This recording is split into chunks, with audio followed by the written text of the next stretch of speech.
Factor completely. If a polynomial is prime, state this. We have 28x minus 48 plus 10x squared. Let's begin by writing this in descending order so we can recognize any patterns. We have 10x squared plus 28x minus 48.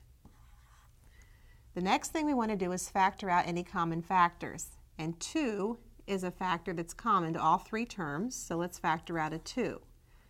We have 2 times the quantity 5x squared plus 14x minus 24.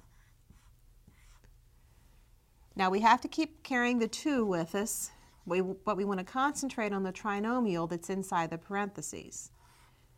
If that factors into 2 binomials. The product of the first terms will be 5x squared. The only way we're going to get that is with 5x and x. The product of the last two terms will be 24.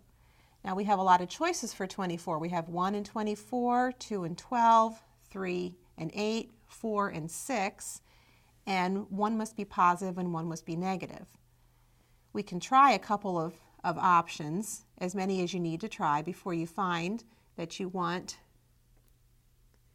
a 6, now you want a 4 here, and a 6 here.